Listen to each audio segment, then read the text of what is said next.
오늘도 우리 대한민국을 둘러싼 중요한 안보 이슈들 간추려서 브리핑 해드리겠습니다. 첫 번째 소식인데요. 오늘 이 미국과 중국이 거의 함대들을 동원해서 굉장한 무력 시위들을 하고 있는데 그 소식 전해드리겠습니다. 중국이 서해와 동중국해, 남중국해 등 인접한 모든 바다에서 대규모 해군력을 동원해 실탄 사격 훈련을 벌이며 무력 시위에 나섰다는 소식입니다. 지난 주말 미국이 남중국해 항모전단을 투입하겠다는 발표를 하자 중국도 즉각 해군에게 비상을 걸고 인접한 모든 바다에서 대대적인 해상훈련에 나섰다고 환구15가 보도했습니다. 환구15는 미국이 2개 항모전단 진입을 예고한 남중국해에서 052D형 방공구축함과 054A 호위함들로 구성된 훈련전단의 해상 실탄 사격을 공개했습니다. 환구15는 인민해방군 전투함들은 접근하는 적 미사일을 회피, 요격하고 적함을 성공적으로 락원하고 파괴했다라면서 이번 훈련이 미 해군과의 함대 결전을 상정한 대함 타격전임을 시사했습니다. 이와 동시에 서해에서는 054A 호위함들이 다수 투입돼 미 해군 잠수함의 서해 진입을 상정한 대잠 실탄 훈련을 실시했고, 동중국해에서는 해상 차단과 용의선박 정선, 세포 등의 훈련을 실시했습니다.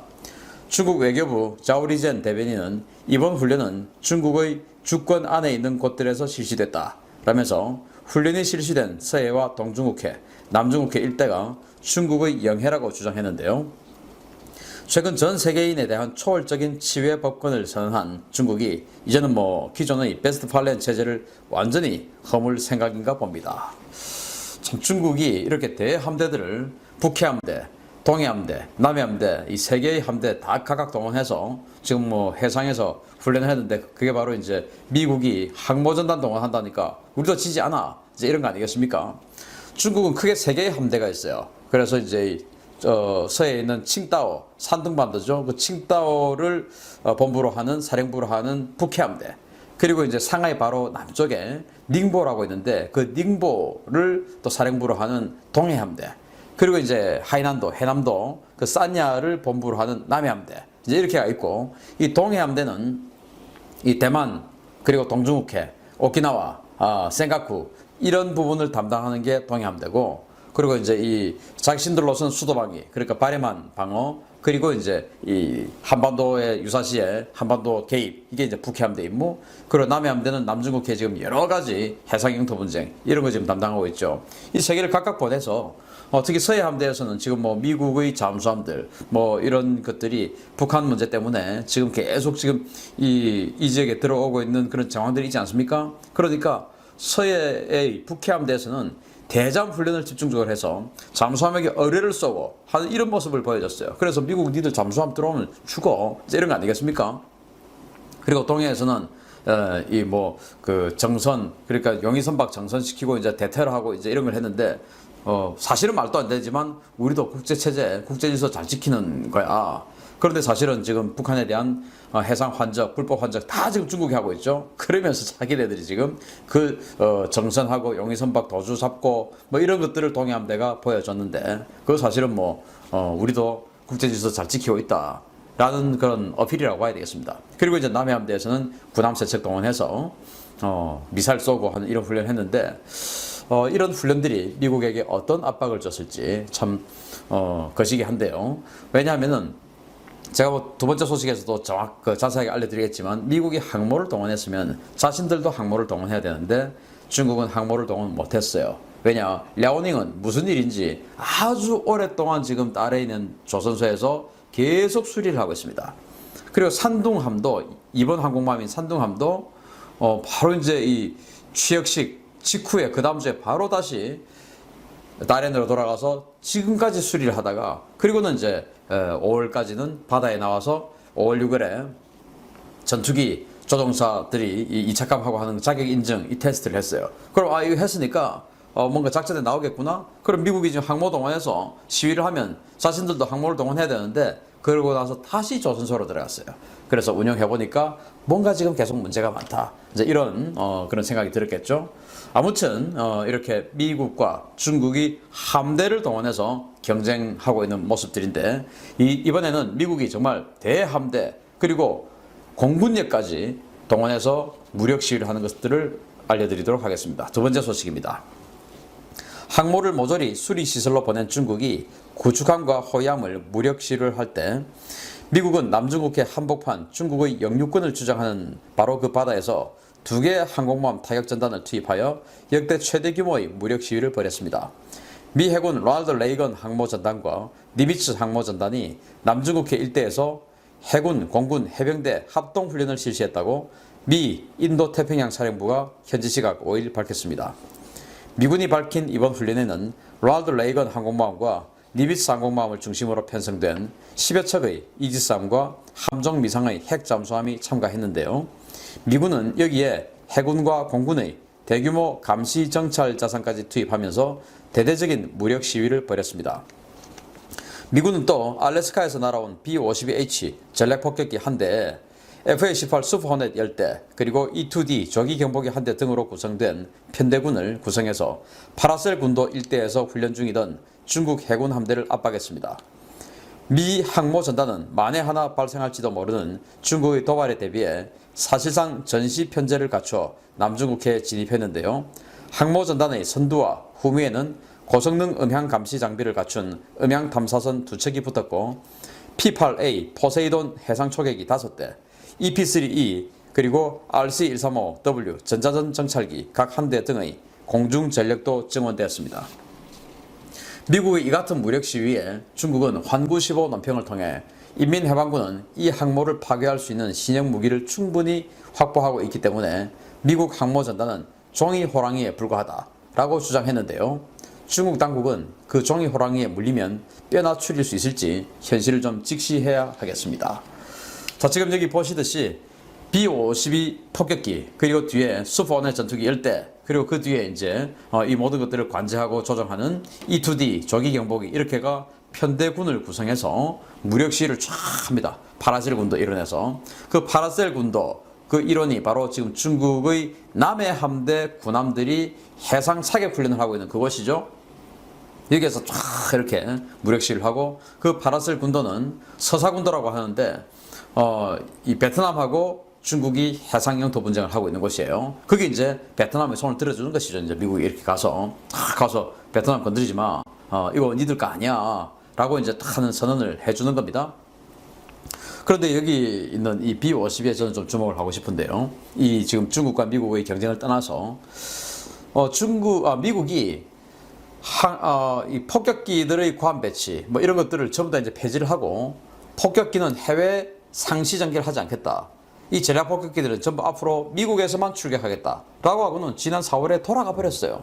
그래서 이야 참 이래서 되겠냐 이렇게 했는데 올해 B-1B 폭격기 4대를 이 괌으로 다시 보내서 괌에서 거의 한 달 내내 B-1B가 체류를 하면서 이 남중국해, 동중국해, 우리 동해 이런 데 계속 이제 또 무력 시위를 했죠. 그리고는 또 B-1B가 돌아갔어요.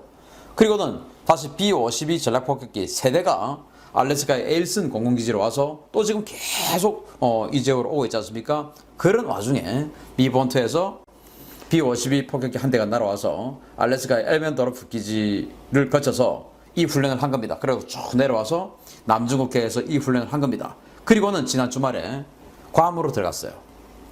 그래서 지금 알래스카 엘슨 기지, 북으로는 알래스카 엘슨, 그리고 남으로는 괌에서 이런 전략 폭격기를 양쪽에서 지금 운영을 할지 조금 더 지켜봐야 되겠습니다. 그냥 뭐 괌에 정비받으러 갔는지 휴식하러 갔는지 알 수 없지만 지금으로서는 어쨌든 괌에 폭격기가 한 대 있다. 그러면 앞으로 양쪽에서 할지는 조금 더 지켜봐야 되겠습니다만은 아무튼 미국의 군사력이 어쨌든 이 인도태평양, 동중국해 그리고 이 서태평양, 한반도 이 일원으로 집중되고 있는 것만은 사실인 것 같다라고 생각이 되고 앞서 말씀드린 중국의 전력들 그거 가지고 지금 뭐 이런 미국의 전력을 이길 수 있다? 종이 호랑이다? 정말 웃기는 소리죠. 뭐 스스로 지금 뭐 정신승리하고 있는데 정신승리하느라고 수고는 하고 있지만 그게 현실하고는 반드시 부합한다고 절대로 할 수가 없죠. 자, 그런데 미국은 이번 훈련을 할 때 굉장히 좀 특이한 진영을 구축했어요. 왜냐하면은 항모 전단이 2척이 이제 진입을 하는데 이 항모 전단에게는 사실은 적의 항공기는 뭐 그 워낙 미국의 항공기 강력하니까 얼마든지 이길 수 있죠. 그렇지만은 수중에서 공격하는 잠수함의 위협은 이건 뭐 정말 장담할 수 없는 겁니다. 그래서 이 항모전단 두 개를 보내면서 그 항모전단 두 개를 각각 이렇게 마크해서 지원하는 음향 탐지선, 이 음향 측정함 두 척을 보내서 이렇게 지원을 하고, 그리고 포세이돈 대잠 초계기 5대를 지원해서 이 항모들이 움직이는 모든 영역에 대잠 작전을 다 하는 것이죠. 그리고 이제 EP3 전자정찰기, 신호감청 정찰기, 그리고 리베 조인트 신호감청 정찰기, 전자정찰기 이런 것들을 보내서 중국이 무슨 통신을 하는지 전부 다 감청하고, 그리고 이제 중국 잠수함이 이 항공모함이 움직이는데 중국 잠수함이 있는지 없는지를 확실하게 파악하기 위해서 계속 항공모함이 가는 길목마다 들어가서 대잠 작전 다 하고, 소노부이 또 뭐 이런 거 다 떨어뜨려 가지고 여기 클리어, 그러면 이제 항공모함이 들어가고 이런 식으로 하거든요. 그래서 항공모함이 이쪽으로 갈 거야. 그러면 미리 대잠 초계기들 앞에 가서 다 여기 이제 있는지 없는지 클리어하고, 클리어 그러면 이제 항공모함 들어가고, 클리어 이런 식으로 가는데, 그 포세이돈이 무려 5대나 동원이 되어서 이 항공모함들을 지원했다. 이건 뭐 거의 중국 잠수함 혹시 우리 공격할 수도 있는데 공격하면 바로 그냥 죽여버릴 거야 하는 그런 의지의 표현이 아니냐, 그렇게 생각을 합니다. 남해 함대에도 중국 핵 잠수함들이 있거든요. 그렇습니다. 자, 세 번째 소식인데요. 이것도 정말 우리가 유심히 봐야 되는 소식입니다. 영국이 중국 통신장비 업체 화웨이 퇴출을 최종 확정했습니다. 다른 유럽 국가들도 화웨이 퇴출 절차에 착수하면서 우리나라 삼성의 반사 이익이 기대된다는 분석이 제기됩니다. 영국 정부가 보리스 존슨 총리 지시에 따라서 이달 말까지 영국의 통신망에서 화웨이 장비를 퇴출하는 절차를 마련해서 시행에 들어갈 것이라고 파이낸셜 타임즈가 현지 시각 5일 보도했습니다. 지난 1월 화웨이를 5G 네트워크 통신망 구축 사업자로 선정했던 영국은 미국의 반발과 존슨 총리의 바이러스 감염 등의 사건을 겪으면서 화웨이 퇴출을 고민하기 시작했습니다. 영국 정부 관리들은 파이낸셜 타임즈에 화웨이 퇴출이 결정된 것은 화웨이에 대한 미국의 제재 때문에 화웨이가 미국산 부품을 사용하지 못해 공급자로서의 생존 자체가 의심받기 때문이다 라고 지적했습니다. 화웨이 장비들은 주요 칩셋에 미국산 부품을 대거 사용하는데요. 미국과 그 우방국들이 화웨이에 대한 부품 공급을 중단하면서 화웨이는 자국은 물론 해외 통신망 구축을 위한 장비 생산이 올 가을이면 중단될 위기에 내몰린 상태입니다. 유럽에서는 영국에 이어 프랑스, 폴란드 등에서도 화웨이 퇴출 절차가 시작됐는데요. 화웨이가 사라지면서 삼성 등 우리나라 업체가 탈 화웨이 물결의 반사 이익을 보게 될 가능성이 커졌다는 분석이 제기되어서 우리 정부의 정책적 지원이 필요하다는 지적입니다. 영국이 올 1월 달에 5G 네트워크 사업자로 화웨이를 지정했다가 이제 뭐 안 된다라고 퇴출해버렸어요. 왜냐? 이제 정치적으로 뭐 미국이 그렇게 하라고 하니까 우리도 한다. 이거는 조금 이제 부담스러웠는지, 니들이 지금 미국산 부품 공급 못 받으니까 우리에게 안정적으로 이 물량을 납품해 줄 수 있는 보장이 없다. 그래서 우린 퇴출이야 라고 결정을 했습니다. 그리고 이제 프랑스도 결정을 했고, 그리고 폴란드도 지금 이제 결정을 했어요. 그리고 이태리는 검토 중에 있고, 독일은 뭐 전혀 검토하지 않고 있고, 이런 상황으로 지금 유럽은 진행 중에 있습니다. 삼성이 반사이익을 얻게 된다고 하는데 참 좋네요. 반사이익 많이 얻어서 좋은 성과 거두기를 기대를 하고요. 그래서 이제 이런 부분에 대해서 우리 정부가 삼성이나 LG 같은 이런 우리 대체할 수 있는 이런 회사들에게 뭔가 조금 정책적 지원을 할 필요가 있지 않는가 생각을 하고, LG가 이 5세대 통신업자로서 LG U 플러스 참 어떻게 해야 할지 참 고민입니다. 그죠? 그건 뭐 정부나 회사들이 알아서 할 고민인데, 어쨌든 우리 소비자들, 흔히들 선거는 민주주의의 꽃이라고 합니다. 지난 4.15 총선, 이제 시간이 좀 흘렀습니다. 좀 차분히 점검해 볼 필요가 있습니다. 자, 지난 총선에서 민주당은 압승을 했고 미래통합당은 참패를 했습니다. 제3지대 정당 등은 이제 거의 자취를 감춰버렸습니다. 그런데 이 총선의 결과가 과연 정당한 것일까요? 물론 지금 4.15 총선이 부정선거였다는 일부 의혹 제기가 있습니다. 저는 당연한 제기라고 봅니다. 그리고 이 의혹 제기에 정당하게 의혹이 판명된다면 선거는 다시 평가돼야 됩니다. 제가 지금 말하고자 하는 것은 그런 부정선거 의혹 제기와는 또 별도로 민심을 말씀드리고 싶습니다. 설령 그 절차가 큰 문제는 없다 하더라도 제가 볼 때도 사실 크고 작은 문제가 있는 것으로 보입니다. 그렇지만 이 시간에는 그런 것들을 따지고 싶지는 않습니다. 다만 문제는 그런 의혹을 제기하는 사람들을 탄압하는 태도는 온당치 않습니다. 지금 진보 좌파 진영은 그 오래된 이명박 대통령 선거까지도 부정선거다 이렇게 주장한 사람들이 있습니다. 그 사람들 지금 다 잘 먹고 잘 삽니다. 그리고 민주당 쪽에서 그 사람들을 비난하지도 않습니다. 그런데 우리 보수 진영은 그런 유튜브의 일부 의혹 제기조차도 들어보지도 않고 그냥 마치 유튜브가 미래통합당의 부속품인 양, 하위단체인 양 비판하는 것은 온당치 않습니다. 아니 유튜브가 문제를 제기하면 거기에 대해서 그 사실이 아니다 하고 이야기하면 될 거를 전체를 매도하는 태도는 맞지 않습니다. 그리고 또 하나 오늘 충격적인 여론조사가 하나 발표되었습니다. 그동안 문재인 정권을 지탱해주던 여론조사 기관들이 있습니다. 본인들은 부인하겠지만 리얼미터와 갤럽의 여론조사는 많은 국민들이 볼 때는 맞지 않는 것 같다는 생각을 하게 됩니다. 제가 조금 있다가 왜 이 여론조사들이 문제인지도 과학적으로 몇 가지 말씀을 드리겠습니다만 아무튼 그럼에도 불구하고 그 여론조사조차도 지금 문재인 정권에 대해서 경고음을 보내고 있습니다. 자, 2달이 지났습니다. 선거 사이로 2달여가 지났는데 지금 그 선거 결과와 다르게 민심이 움직이고 있습니다. 굉장히 빠르게 움직이고 있습니다. 국민들 중 많은 분들은 우리가 속았다고 생각한다고 저는 생각합니다. 왜 그럴까요?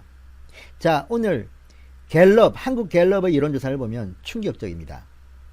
문재인 대통령의 지지율이 2달 만에 21%포인트가 빠졌습니다. 제가 늘 말씀드리죠. 절대치는 믿지 마라. 그렇지만 트렌드는 보자. 자, 한때 이 4.15 총선이 끝난 뒤 문재인 대통령의 지지율은 70%를 넘었습니다. 71%쯤 됐습니다. 그런데 71%까지 치솟았던 문재인의 지지율이 오늘 발표된 갤럽 조사에는 50%로 나왔습니다.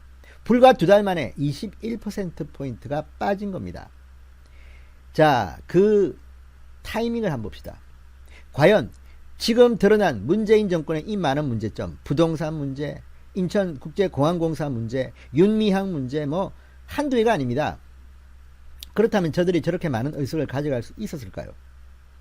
코로나 뭐 어쨌든 많은 운이 좋아서 의석을 가져갔다고 생각할 수도 있지만 국민들은 알아야 합니다. 저는 4.15 총선의 민심, 국민들은 속았다고 생각합니다. 이런 정도 수준의, 이런 정도의 무능한 정권, 이런 정도의 부도덕한 정권인 줄 알았다면 그렇게 4.15 총선의 결과가 나왔을까요? 아무튼 상당히 비통한 심정입니다. 진성호의 융단 폭격 시작합니다. 문재인 정권을 융단 폭격합니다. 방송에 앞서 아직 진성호 방송에 구독자가 아니신 분들은 붉은색 구독 버튼 눌러주십시오. 더 좋은 방송으로 보답하겠습니다. 자, 오늘 발표된 한국갤럽의 대통령 지지도는 50%였습니다. 이것도 좀 수상합니다. 50%와 40% 되는 느끼는 체감 온도가 완전히 다릅니다. 어제 리얼미터 조사에서는 문재인의 지지율이 50%대에서 40%대로 꺼졌습니다. 오늘 조사도 문재인 대통령의 거듭된 추락의 결과입니다. 자, 지난주까지 무려 5주 연속 문재인의 지지율은 하락하면서 50%를 기록했습니다. 더불어민주당 지지율 역시 총선 이전 수준인 30%대로 하락했습니다. 이걸 보면 참 아깝습니다. 안타깝습니다. 지금 의회 독재를 꿈꾸는 저들이 문민정부 그 이후 33년 만에 상임위원장을 전부 다 독식하는 이런 의회 폭거를 저지르고 있습니다. 이런 상황까지 온 가운데 이 여론조사는 참 문재인 정권을 뒤늦게 뒷북 맹타하고 있습니다. 자, 한국갤럽이 지난달 30일부터 이달 2일까지 전국 성인 1,000명을 대상으로 문재인 대통령의 국정수행 지지도를 조사했습니다. 전주보다 2%포인트 하락한 50%로 나타났습니다. 자, 5월 첫째 주 총선이 끝난 뒤 5월 첫째 주 71%까지 치솟았던 문재인의 지지율. 딱 2달 동안 21%포인트나 폭락한 겁니다. 그 가운데는 뭐 김여정의 폭파쇼도 있고 뭐 많았습니다. 그런데 왜 이게 이렇게 이제서야 터져 나오는지 참 가슴이 아픕니다. 자, 이 조사 역시 그러나 신뢰성에 문제가 있습니다. 보십시오. 자, 지난주와 비교해 보면 전주 12%포인트나 폭락했던 20대의 지지율이 9%포인트 반등했습니다. 30대와 40대는 각각 2%포인트, 4%포인트 하락했습니다. 아니 20대의 지지율이 일주일 사이에 12%포인트 폭락했다가 9%포인트 반등한다. 이 여론조사 믿을만 합니까? 아니 20대가 이렇게 폭등하고 반등하고 또 폭락하는 그런 이유가 그런 일이 있었습니까? 여전히 20대는 지금 문재인 정권의 불만입니다. 2030의 불만은 지금 극에 달하고 있습니다. 인천국제공항공사 비정규직을 정규직으로 1900명을 전환시키려고 하는 이 행태에 지금 젊은이들이 울부짖고 있습니다. 이 노량진 고시촌 컵밥까지 꺼내면서 문재인 정권을 비판하고 있습니다. 20대를 위한 뭔가 새로운 것도 없는데 이렇게 갑자기 9%포인트나 반등했다? 이 여론조사를 어떻게 믿습니까? 게다가 늘 하는 말이지만 이런 여론조사는 문재인 대통령을 뽑았다는 응답자가 과포되어 있습니다. 과대표집되어 있습니다. 자, 어쨌든 그럼에도 불구하고 두 달 만에 21%포인트가 폭락했다. 이제서야 선거가 끝나고 나서야 문재인 대통령의 정체를 국민들은 알게 된 걸까요? 자, 이번 조사에서는 또 특이한 게 하나 있습니다. 평가자들이 부정평가한 이유로 이 부동산 문제를 처음으로 두 자릿수로 뽑았습니다. 10%가 부동산 정책 전반적으로 부족하다를 뽑았습니다. 부정평가 이유입니다. 그리고 가장 많은 16%가 북한 관계, 12%가 경제 민생 문제 해결 부족, 그리고 7%가 독단적, 일방적, 편파적, 4%가 코로나19 대처 미흡, 공정하지 못함, 내로남불 등이 꼽혔습니다. 자, 이것들을 보면 이제 문재인 정권의 그 약점, 치명적인 문제들은 드러납니다. 뭐 하나 제대로 잘하는 게 없는 것 같습니다. 그런데 이런 정권에 지금 대통령도 민주당, 국회의원은 176석이 민주당, 이게 말이나 됩니까? 앞으로 문재인 정권의 임기는 지금 2년쯤 남았고 국회는 지금 4년이 남았습니다. 이제 우리는 각자 도생을 해야 될지 모르겠습니다. 그렇지만 중요한 것은 여론입니다. 자, 갤럽이나 리얼미터 말고 또 다른 여론조사는 필요하지 않을까 싶기도 합니다. RN서치 조사는 좀 더 문재인 정권에 부정적입니다. 이미 데드크로스, 그러니까 문재인에 대한 부정평가가 긍정평가를 이미 앞질렀습니다. RN서치 조사는 그렇습니다. 자, 이제 미래통합당도 별로 믿을 게 못되고 지금 미래통합당은 길을 잃고 헤매는 것 같습니다. 김종인 비대위원장은 무슨 예언가처럼 뭐 누가 나타났다, 11월 달에 나타날 것이다, 이런 식이고, 조영 원내대표는 국회 등원한다 안 했다 또 한다고 합니다. 실속은 별로 안 보입니다. 물론 그분들이 분개하는 이유는 알겠습니다. 국민들은 더 지금 화가 나 있습니다. 그런데 효율적으로 대처를 하고 있느냐에 대해서는 잘 모르겠습니다. 그만큼 참패한 이유도 있지만 주도 면밀하게 사전에 미리 계획을 세워서 정치하게 저 무도한 집권 여당과 문재인 정권을 대처하지 못하고 있지 않나, 이런 생각도 듭니다. 자, 어쨌든 참으로 안타까운 일입니다. 두 달 사이에 문재인의 지지율은 21%포인트나 대폭락했는데 이 억울함은 어디서 찾습니까? 이럴 때일수록 멀리 봐야 합니다. 저와 같은 세대는, 지금 시청자들 중 많은 분들은 상당히 인내하며 대한민국을 지켜왔습니다. 너무 조급할 필요 없습니다. 이제 다시 시작합시다.